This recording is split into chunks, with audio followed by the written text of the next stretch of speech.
Governor John Kasich is also pushing back on Mr. Trump after the businessman claimed credit for forcing Ford Motor Company to bring jobs back to America, when in fact it was Governor Kasich who signed an agreement with Ford years ago to put those workers back on the line in Ohio. So what about this claim here from Mr. Trump? Mexico took a Ford plant. I've been very tough on the Ford. You've heard me talking about Ford. I heard last night that Ford is moving back to the United States. They may not do that deal. I get credit for that. I should get credit for that. So what do you think is going on here? Well, you know, Megyn, the thing is, look, you don't produce jobs through bombast or any kind of stuff like that. We were able to get Ford because we got a great workforce.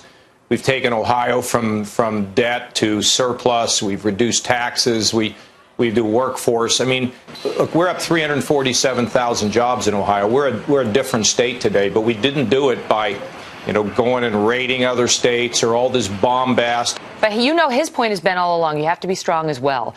And that requires the projection of strength, and that he has been out there on the campaign trail hammering these companies who want to take their plants to Mexico, who then want to sell their goods in the United States. So while he may not deserve credit for this particular decision, which was made long ago, is it not helpful to have him making the case? Well, look, I have some concerns with some of our trade agreements as well, but you don't get to the point where you embarrass people. You don't get to the point where you pound them over the head. Look, I understand business, and I know that they're not going to come to your place and create jobs because you yell at them. They're going to come to your place and they're going to create jobs because they think there's an environment where they can be successful, make a profit, and have success. What about the fact that when it comes to performance, he's atop the polls, and with respect, you are not. So right now in the Real Clear average of all polls, you're in the 10th position, and you're down in Iowa and you're down in New Hampshire. Same, really low. And so some people look at this and say, bombast, it works.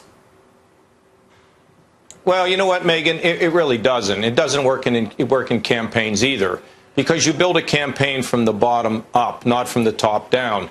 And we've seen candidates who have had high poll numbers who faded like snow in the spring. In a political campaign, because people watch, you don't put the roof on your house in one little pole to support your roof. You build your foundation up and build it higher and higher, and then you have a topping off party when you put the roof on. And if you think you can win, how do you think these political upsets happen? They happen because people have the organization and they put the time in. And so I'm very satisfied about this. And when people talk about national polls, I do as well as I think I'm going to do in New Hampshire. Megyn, you'll be one of everybody will be clamoring for an interview, but you'll be one of the first that will get one. I love to end on a promise of an exclusive. Thank you so much, Governor Kasich. Always great to see you. All right. Thanks, Megyn. All the best.